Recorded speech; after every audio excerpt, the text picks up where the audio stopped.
Though it should never happen, we frequently end up falling in love with the wrong people. Consider the following dreadful case. You fell in love with someone who was ideal. The attraction was intense and there was a deep connection. Red flags then began to appear as things became more serious. This person turned out to be a cunning, narcissistic manipulator. It's also possible that this has happened before. From here, I can sense your annoyance, and I surely share it. You're seeking solutions and responses. Specifically, what caused this, and how can the cycle be broken?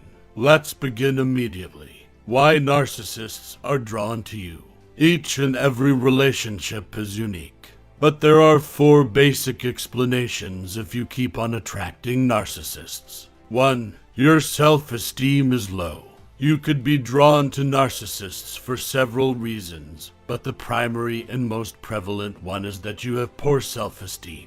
Self-esteem issues aren't always blatant. You might believe that you have a positive self-image. However, look underneath the surface to find out what's there.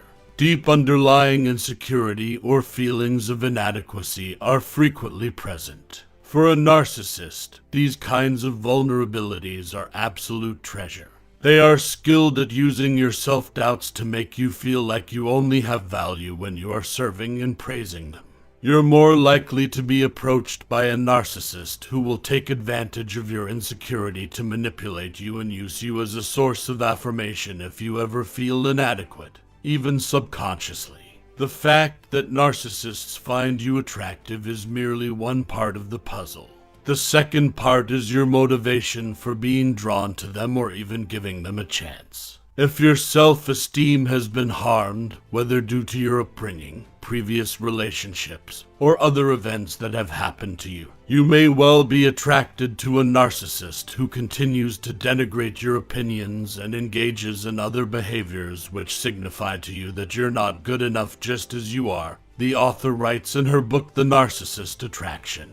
2. You're just far too kind. It's wonderful to be a good and considerate person. However, this might be taken too far.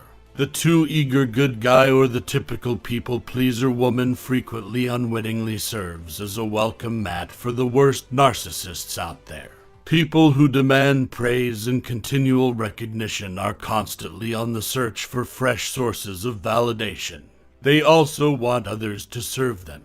They are considerably more likely to view you as a prime target if you are extremely kind and tolerate selfish and demanding people without maintaining your boundaries. A little later down, I'll discuss how to strike a balance between being a good person and still speaking out for yourself. Let's move on to the next reason for why you continue to draw narcissists for the time being. 3. Your parents were narcissistic and brought you up. You were probably raised by narcissists, which is another of the most frequent causes of your attraction to them. Your idea of love and affection can be seriously undermined if your parents or a parent of yours was a narcissist. Unconsciously, you acquired several unhealthy ways of expressing and accepting love. In fact, if a narcissist raised you, it's likely that you weren't loved early enough, and that you constantly felt the need to prove your value. Now, you continue to draw narcissists who sense that desire in you and exploit it to feed their own never-ending insecurities and need for approval. 4. You're trapped in the role of the savior. The fourth factor that may be causing you to attract narcissists is that you have a rescuer complex and have mastered codependent love. One characteristic of codependent relationships is the rescuer complex. Typically, it involves one person trying to rescue or correct the other. The second person assumes the role of the victim or the person in need of assistance, because it enables the victim attitude and behaviors in their full scope. This is the perfect scenario for a narcissist. To get you to do whatever they want, they could employ pity, hostility, guilt, shame, or guilt-tripping. They demand unrelenting acts of kindness yet don't reciprocate. They want you to serve as their personal, on-call savior. Not exactly romantic, does it? Identifying your own role. To dance, you need a partner. You don't have to agree just because a narcissist finds you attractive. In general, the part you play is more under your control and is best to concentrate on. In other words, you have the capacity to avoid falling for the trap even if a narcissist thinks you're their ideal guy or gal. The key is in how you deal with trauma, how you absorb it, and how you communicate with romantic partners. You may be drawing a lot of narcissists because you have learned to be kind and patient with people who are suffering.